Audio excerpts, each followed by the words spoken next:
Hello, everybody. Welcome back to Elder Wolf MTG. So glad you could join us today. We are doing another pack opening extravaganza today. And if you watched my most recent draft video, if I don't remember if I actually came in here in the pack section, but if I did, I had like 4 Modern Horizons 3 and like something around 16 Outlaws. And you're like, well, where did all these other packs come from? I went ahead and decided to use gems that I have been accumulating to get the mastery pass, and so it gave me all the rewards that I was eligible for up until that point in time.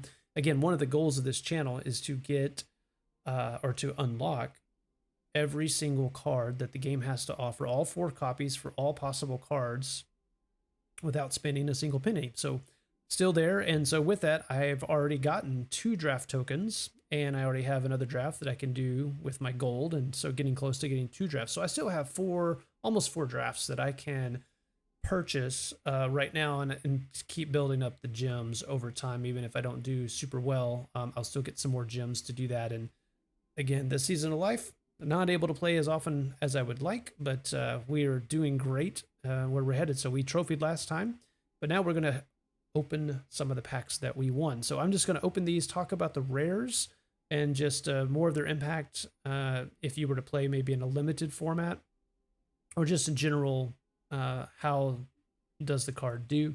So let's go ahead and jump into Modern Horizons 3, which I will be doing more of here in the very near future. So let's see what we have for our rare. Spring Heart and Tuco, 2 mana, 1/1 with Bestow for 2. So the enchanted creature gets +1/+1, and it has landfall. And whenever a land enters the battlefield under your control, you may pay 2 if this creature is attached. So if it's bestowed, basically. And if you do pay that, you create a token that's a copy of that creature. If you did not create a token this way, create a 1/1 green insect. Just a lot of value. This is an incredibly powerful card for the bestow deck. Yeah, super good. Really, yeah, I would definitely do that. I'm going to mention Consigned to Memory here. You don't want to sleep on this card, especially if you, obviously you got to be in blue, but this is the basically anti-Eldrazi card. A lot of the Eldrazi's, I think even most of them, if not all of them, they have cast triggers, not enter the battlefield triggers. So you can pay an island and then 1 additional colorless, like for Writhing Chrysalis, to counter the Chrysalis, and then 1 more to counter the 2 spawns that would normally get created when you cast the spell for 2. So don't sleep on Consigned to Memory if you're going to face Eldrazi decks. Very powerful card. You can basically counter so many of the top end cards for very cheaply, and it can really swing the game in your favor. Okay, let's open the next pack. All right. Pearl Ear Imperial Advisor, 3 mana, 3/4 lifelink, so really good base right off. Enchantment spells you cast have affinity for auras. So the more auras you have, then the costs for a further enchantment spells are reduced by 1 colorless less. And then whenever you cast an aura spell that targets a modified, so it has to be modified already, you control draw a card. So basically you want this in any heavy bestow deck. But yeah, super good card. Really like that one. Okay, let's keep going. Next pack. And we have Ulamog. All right. So 10 mana, 7/7. When you cast Ulamog, so again, not enter the battlefield, cast, target opponent exiles the top half of their library rounded up. And Ulamog has ward. The opponent has to sacrifice 2 permanents to target Ulamog. And then Ulamog enters the battlefield, so it does have an inner battlefield effect as well, with a number of 1/1 counters on it equal to the greatest mana value among cards in exile. And then Ulamog has Annihilator X, where X is the number of 1/1 counters on it. So basically, if you don't deal with this after it's like cast and enter the battlefield, you're gonna lose the game. So yeah, that's a fun one for sure. So definitely a first pick if you get a to Ulamog. All right, last Modern Horizons pack. Monumental Henge. Land. Yeah, you can pay for, look at the top 5. You can reveal a historic card and put it into your hand and put the rest on the bottom. Yeah, so historics being artifacts, legendaries, and sagas are historic. Okay. All right, let's go here. Now we're going to get into more Outlaws of Thunder Junction. I will say I really have enjoyed this set quite a bit. All right, well, okay. Obviously, we're going to get some more of these since we've done a few drafts of these already.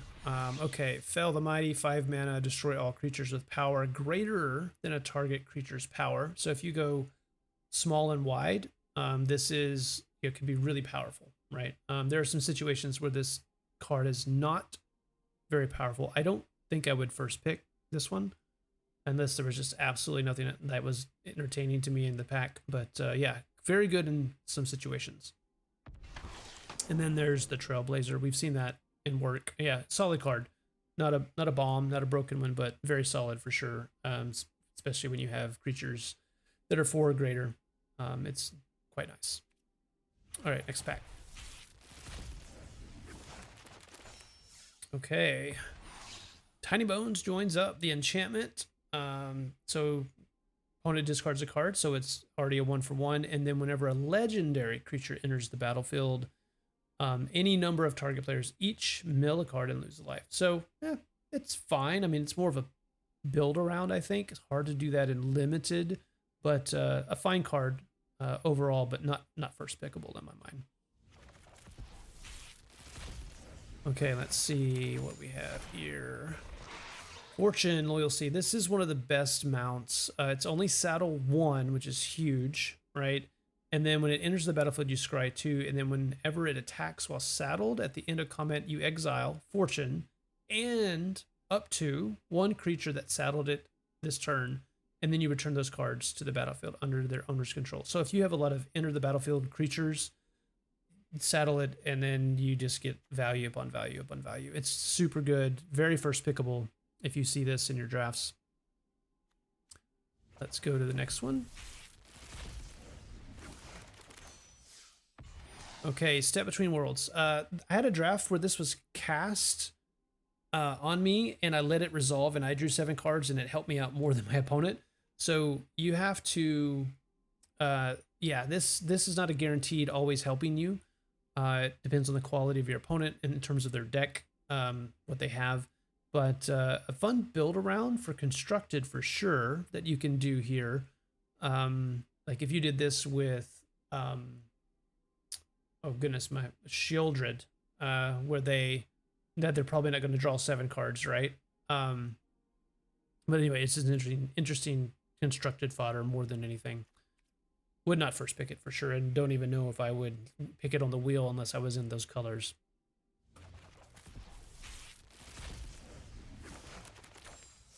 All right, Hellspur Posse Boss. Yeah, super good card, very first pickable for the Outlaw deck, as you can see. And when you pair this with like Calamity, which, I mean, you're not going to guarantee that in some kind of draft, but if you can pull that off, it's super powerful. But yeah, Posse Boss is great for the Outlaw deck. If you see it, first pick it. If you see it, it's really good card. Next one. Yeah, Ornery Tumblewag. We've seen this in work. It's very first pickable.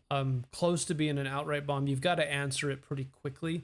And if it's really paired with other ways of getting 1/1 counters frequently in the deck, it can get out of hand very, very quickly. So yeah, very first pickable as well.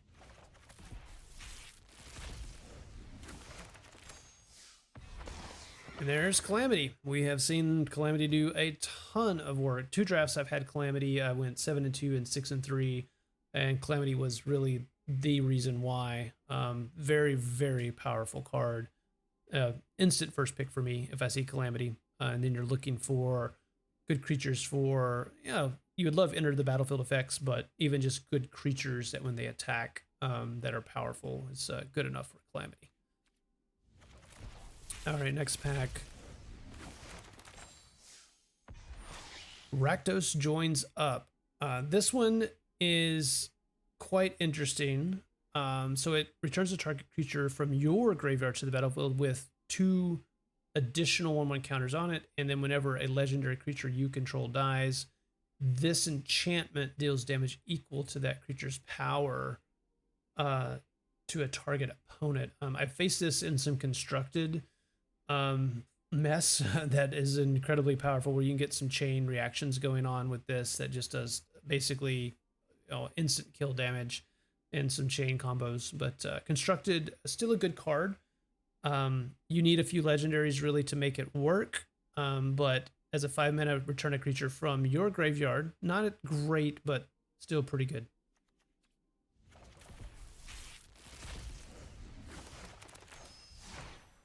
All right, Ariat the Beguiler, Esper colors, 4 mana, 4/4 lifelink, so solid stats. And whenever an aura you control becomes attached to a non-land permanent an opponent controls with mana value less than or equal to that aura's mana value, you gain control of that permanent. So let's say that your opponent had a creature that was 5 mana, and then sorry, let's go down to 2 mana, and you had an aura that was 3, and you put an aura on that 2 mana creature, then you gain control of it. And so yeah, it depends. Auras typically aren't super expensive for for that against an opponent, but there's some interesting synergies that you can work with this. Not sure if I would first pick this one.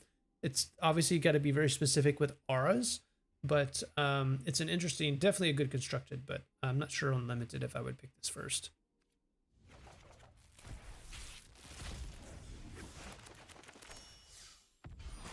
Vraska joins up. When it enters the battlefield, you put a death touch counter on each creature you control, and then whenever a legendary creature you control deals combat damage to a player, draw a card. Definitely kind of more of a build around. It's got an interesting effect for creatures. So if you can go wide and small, this becomes an incredible moment when you cast it. All of a sudden, you say have 5, 6, 7 creatures with death touch. Makes blocking nearly impossible in a good way for your opponent. But yeah, I'm not sure if this is first pickable, but if you are in green black and you're looking for some value, this could be something that you would look to add to your deck. Excellent constructed card. So many things you can do in constructed for this, but limited, a little bit more difficult to pull that off. All right. 2 rares. So bonus sheet 1, Bedevil.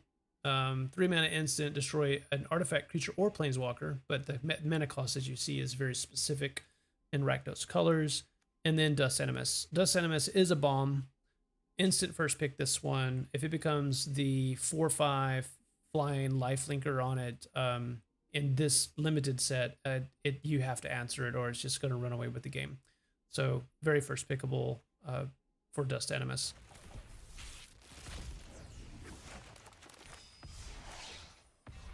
All right, wild card. We will take it. All right. Next one. And another wild card. Okay. Not much to say about wild cards. All right. Looks like we got Oko, Thief of Crowns, the Planeswalker for 3. So you can create a food token for +2. For +1, a target artifact or creature loses all abilities and becomes a green elk. So really great for small creatures on your end or artifacts like clues or any other artifacts that you might have to turn them into 3/3s. So very versatile. And then for 5, so you have to get him to do +1 or +2 once and survive. Then you can exchange control of a target artifact or creature you control with power 3 or less. So yeah, it's just a solid planeswalker. I think I would first pick this one. It's got some versatility for sure with the food tokens, and then you can make 3/3s and all those types of things. The Great Train Heist, another one of the spree cards. I'm a huge fan of spree. So a maximum cost, this one would be 7 to get all abilities on this one, but you can choose to, for 4, you can untap all creatures that you control. And if it's your combat phase, then there's an additional combat phase. That's obviously incredibly powerful. And then for if you just did 3, then creatures you control get an extra power and gain first strike. So great combat trick across the board. And then for just 2 red, you can choose an opponent, and whenever a creature you control deals combat damage to that player this turn, create a tapped treasure token. Yeah, really good. I might first pick this one. If you're, you obviously need to really be pretty heavy red to really have all the options on this one, but some really great impact for the Great Train Heist.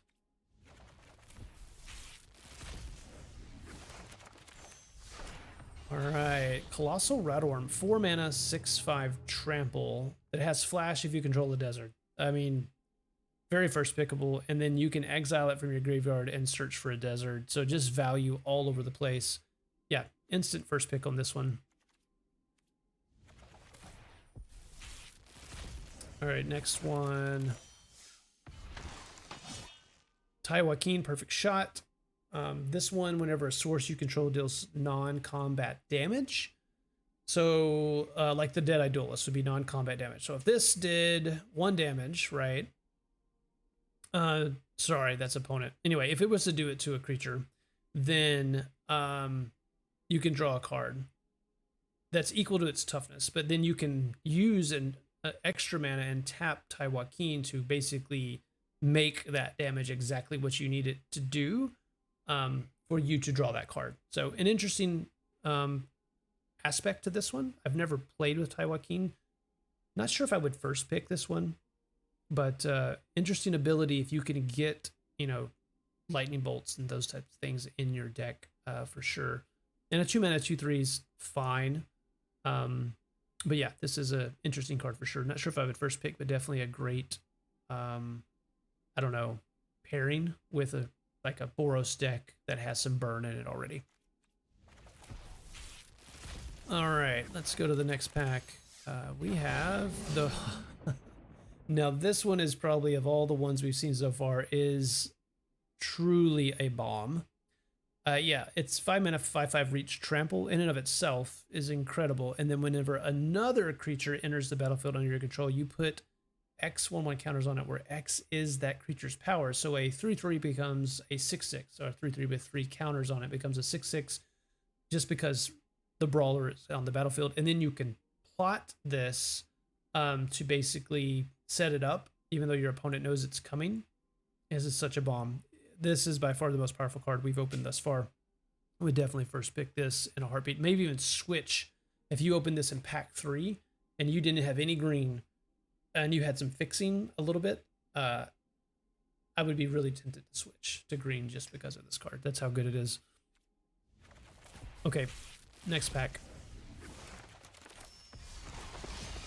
Seraphic Steed, 2 mana, 2/2, first strike, lifelink in the Celestia colors, and this does more work than you think. And because if you cannot answer this, because the first strike ability, you can create lots of 3/3s. It is, it's a saddle 4. It looks like, well, that's kind of hard to saddle. You can't do it like on turn 3. There's a few creatures like the Grizzly that drops in turn 3, and then you do this turn 2, drop the Grizzly turn 3, and then all of a sudden you've got a 3/3 angel token with flying on your side. It's yeah, very powerful. You can get this out on turn 2 and have a 4 mana 3-drop, which there's a couple ways to do that in green. So yeah, I would first pick Seraphic Steed.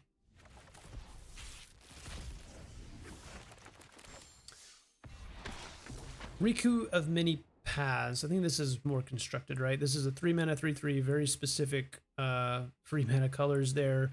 Whenever you cast a modal spell, so like the spree cards, you can choose up to X, where X is the number of times you chose a mode for that spell. So if you have a spree card and you choose more than one mode, or one or more modes, then you can get more value out of this. So you would definitely need a lot of spree, which blue and red and green definitely have those. But yeah, I don't know if I would pick this first. I mean, you could do it if it was a pack 1, pick 1. You said, okay, I'm going to just force spree cards. You could try it, but it would be very much a force, so I would not take this highly. If you already have like 4 spree cards in 2 of these colors, and then you open Riku, you might consider splashing because of the value, but I don't know if you would want to force out of the gate.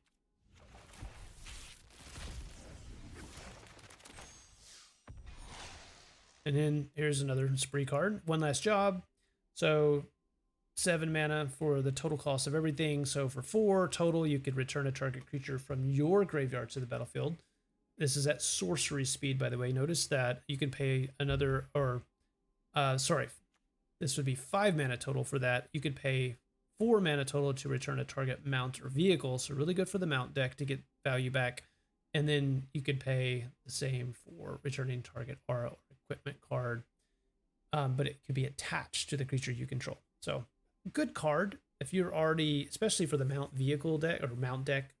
Yeah, definitely not a first pick, but a great supporting pick for if you already are in the mount deck.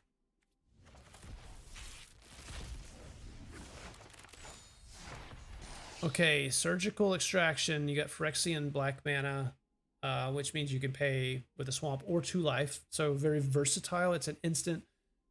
You can choose a target card in a graveyard other than a basic land. So anything other than a basic, and search its owner's graveyard, hand, and library for any number of cards with the same name and exile them. And then that player shuffles.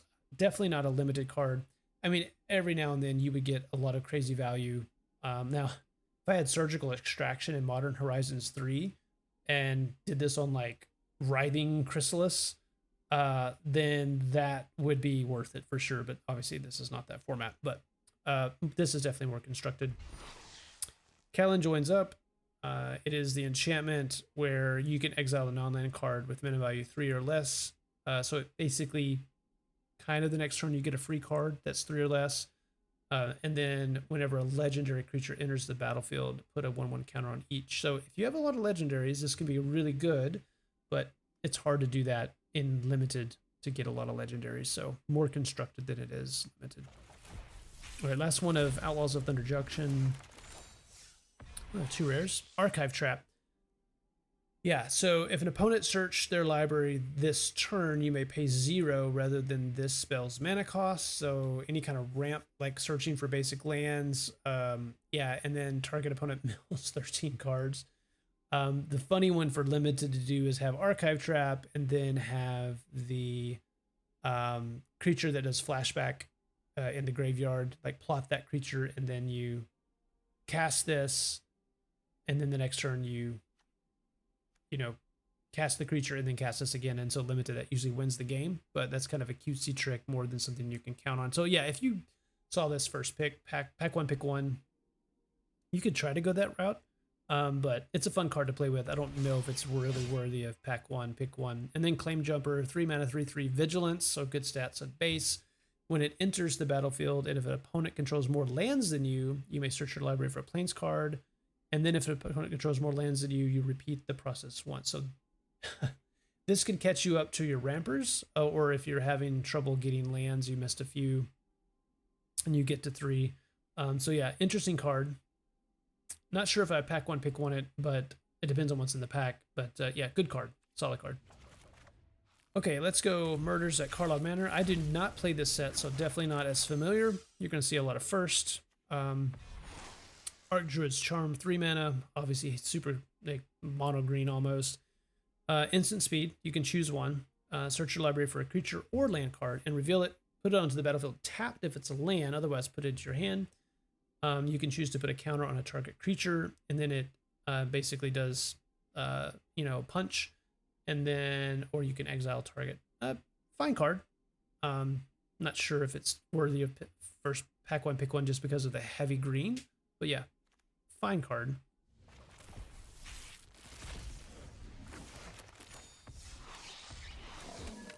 Ezram, Agency Chief, 5 mana, 5/5 flying, and it enters the battlefield. Investigate twice. You can pay 1 to sack an artifact, and then Ezram can gain either Vigilance, Lifelink, or Hexproof. So very good and limited because you get 2 tokens out of the gate to give Hexproof, or you can turn it around. It's a 5 mana, 5/5 flyer, which is already good. And yeah, I would pack one, pick one this, I think. Very good card. All right, last one for this pack, or this set. Yeah, okay. Yeah, land, surveil land, obviously very good. Don't know about picking that first, but very good card. All right, Lost Caverns of Ixalan. Let's see what we have here. Whale of the Forgotten, 2 mana. Demir, sorcery, descend. So descend is when, what is that? If there are 8 or more permanent cards in your graveyard as you cast a spell, choose 1 or more instead. So you can do all 3 if you have that many permanents in your graveyard. So return target non-land permanent to its owner's hand, opponent discards, and then look at the top 3, put 1 of them and the rest in your graveyard. So definitely wanting graveyard synergies for this. Don't know if I'd first pick it, but yeah, if you're in Demir and you already got graveyard synergies, this is a really good value add to that.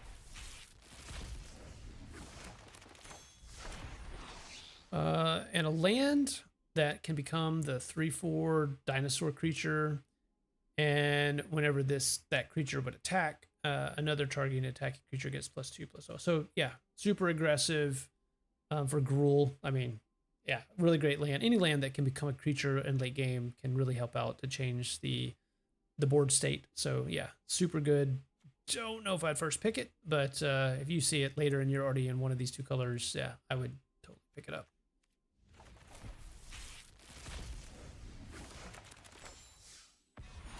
Molten Collapse, sorcery. Choose 1. If you descended this turn, you may choose both. Descend each time a permanent card is put in your graveyard from anywhere. And descend, so you destroy. Destroy target non-creature, non-land permanent with mana value 1 or less. So that's more for tokens or, something. Don't think I would first pick this, but yeah, okay card. Wilds of Eldraine. Spellbook Vendor, yeah, this one's just super solid. At the beginning of combat, you can pay a colorless, and when you do, create a sorcerer role attached to target creature you control. Super great for getting auras out for very cheap. So yeah, very good. 2 mana, 2/2 vigilance. Really good, super first pickable, especially for this set. Would definitely pick that one up. Okay, Wilds of Eldraine. All right, 2 of these, and we got Kellen the Fey-Blooded, so has the adventure side for 2 mana. You can search for our equipment, and then on Kellen is a 2/2 double strike, and other creatures you control get an extra power for each aura and equipment attached to Kellen. So yeah, you want to basically load up on Kellen here with the double strike. That's, yeah, I would probably first pick this. You want to build around it for your Boros aggressive decks, get some equipment, get some auras, cast Kellen.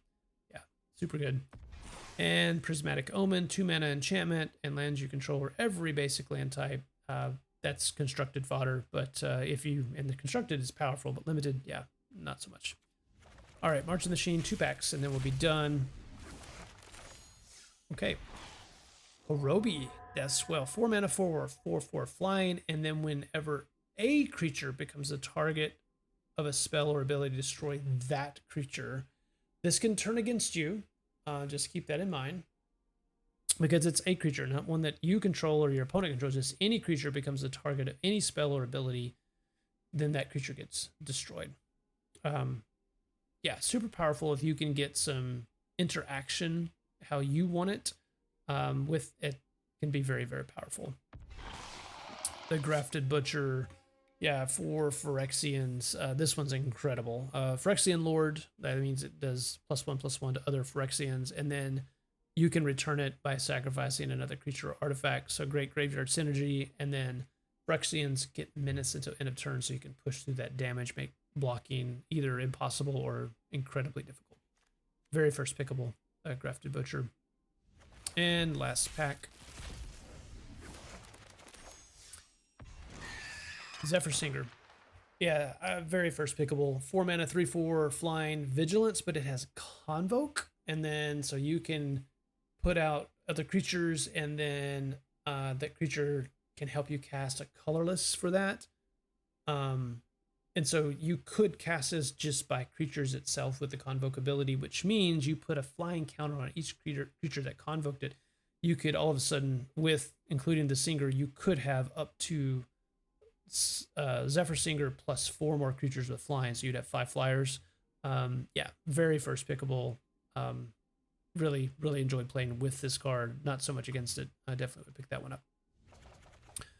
Okay, that's a lot of packs. Well, thanks everyone for watching. Hope you enjoy the content. Next time I get over 20 packs, I will do another pack opening extravaganza video, and we will go from there and just talk about the rares as we did here today. But if you like the content, please like and subscribe. But until next time, have a great day.